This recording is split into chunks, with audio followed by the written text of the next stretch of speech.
सभी विद्यार्थियों को नमस्कार। स्टूडेंट्स, सोशल साइकोलॉजी जो कि आपका पेपर सेकंड है, उससे आज हम यूनिट फर्स्ट में से फील्ड्स ऑफ साइकोलॉजी या समाज मनोविज्ञान के जो क्षेत्र हैं उसकी आज हम विवेचना करने वाले हैं। समाज मनोविज्ञान कई क्षेत्रों में उपयोगी है। बालक के समाजीकरण में समाज मनोविज्ञान का उपयोग होता है, क्योंकि शिशु जैसे जैसे बड़ा होता है वैसे वैसे उसमें सामाजिक समझ भी बढ़ती है और वह सामाजिक व्यवहार भी करने लगता है। शिशु के सामाजिक अधिगम प्रक्रम का जीवन में अत्यधिक महत्व होता है। शिशु जो भी चीज़ें सीखता है समाज में, उसका उसके जीवन में अत्यधिक महत्व होता है। अतः बच्चों में अच्छे गुणों का विकास तथा वांछित व्यवहारों को नियंत्रित करने हेतु उपयुक्त परिस्थितियां उत्पन्न करना सामाजिक मनोविज्ञान का मुख्य कार्य है। तो बालक के समाजीकरण द्वारा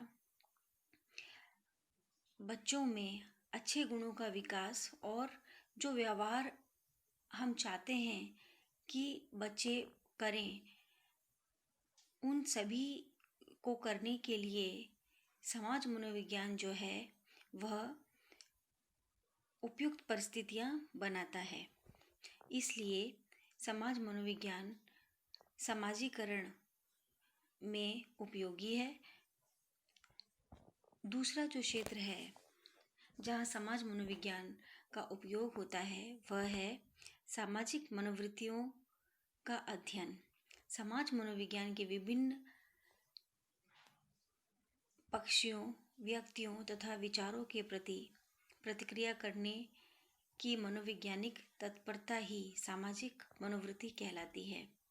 सामाजिक मनोवृत्ति जो है वह मनोवैज्ञानिकों की जो तत्परता है कि वह जो व्यवहार हो रहे हैं, जो विचार हैं, उन प्रतिक्रियाओं को किस तत्परता से अध्ययन करते हैं, यह उनकी मनोवृत्ति कहलाती है।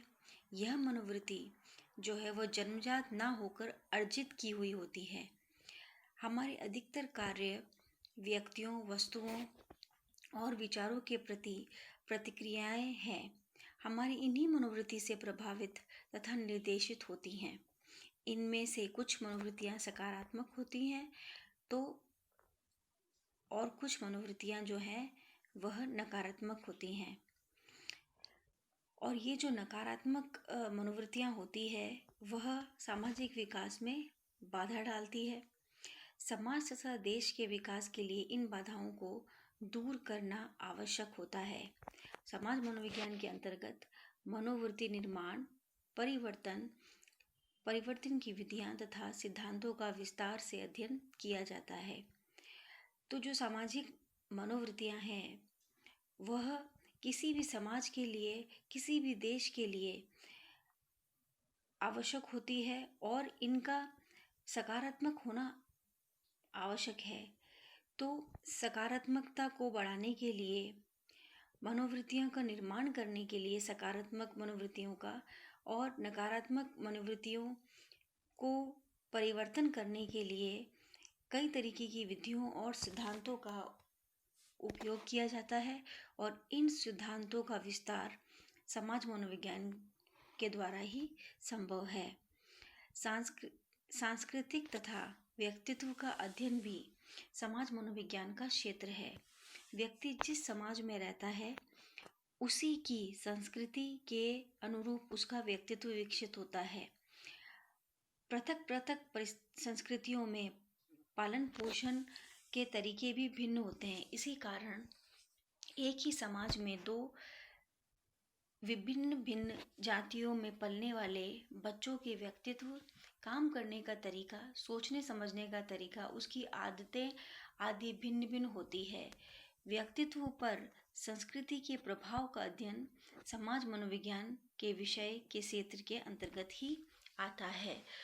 तो समाज में जो संस्कृति होती है और जिस संस्कृति में बालक का या व्यक्ति का व्यक्तित्व का विकास होता है, उसका अध्ययन भी समाज मनोविज्ञान के क्षेत्र के अंतर्गत ही आता है। अंतर्वैयक्तिक आकर्षण का अध्ययन भी समाज मनोविज्ञान में किया जाता है। जब कोई व्यक्ति किसी अन्य व्यक्ति या समूह से अंतःक्रिया करता है तो उसके बीच आकर्षण या विकर्षण उत्पन्न होने लगता है। इस आकर्षण और विकर्षण के कई रूप हैं तथा इसे कई तत्व प्रभावित भी करते हैं। इन सब का अध्ययन भी समाज मनोविज्ञान के अंतर्गत ही आता है। अंतर्वैयक्तिक आकर्षण जो होता है विद्यार्थियों, वो यह है कि जब व्यक्ति एक दूसरे से अंतःक्रिया करता है या कोई व्यक्ति जब किसी ग्रुप से या समूह से अंतःक्रिया करता है तो उसे हम अंतर्वैयक्तिक आकर्षण कहते हैं। यह जो आकर्षण है उसके द्वारा व्यक्ति का जो व्यवहार है वह प्रभावित होता है। तो ये जो आकर्षण और विकर्षण है, इसके जो कई तत्व हैं उसका अध्ययन भी समाज मनोविज्ञान के अंतर्गत ही आता है। सामाजिक व्याधियों का अध्ययन समाज मनोविज्ञान के अंतर्गत समाज में व्याप्त सामाजिक व्याधियों समस्याओं का अध्ययन भी किया जाता है। जिस प्रकार एक व्यक्ति के अंदर पूर्वाग्रह, पक्षपात तथा गलत विचार होते हैं, उसी प्रकार समाज में भी व्याधियां हो सकती है। बाल अपराध, पारिवारिक विघटन, सामूहिक संघर्ष आदि सामाजिक रोग आज समाज में बढ़ते जा रहे हैं और इनका अध्ययन, निदान इन मानवीय एवं सामाजिक पहलुओं का विश्लेषण करना तथा इनके समाधान के लिए विकल्प तैयार करना समाज मनोविज्ञान की आवश्यक विषय वस्तु है। तो विद्यार्थियों, सामाजिक मनोविज्ञान समाज में होने वाली समस्याओं और व्याधियों का भी अध्ययन करता है और इनके निदान और इनके विश्लेषण करके इनका समाधान भी करता है और इन समाधान के लिए जिन भी विकल्प की आवश्यकता होती है उनकी तैयारी भी समाज मनोविज्ञान के अध्ययन के अंतर्गत ही आती है। संचार माध्यमों का अध्ययन समाज मनोविज्ञान में संचार माध्यमों का भी अध्ययन किया जाता है। आधुनिक संचार माध्यम जैसे रेडियो, समाचार पत्र, टेलीविजन आदि व्यक्ति के व्यवहार, मत तथा सोचने के तरीके को प्रभावित करते हैं। इन्हीं माध्यमों के आधार पर मनोवृत्ति परिवर्तन संभव होती है। इसका अध्ययन भी समाज मनोविज्ञान के ही अंतर्गत किया जाता है।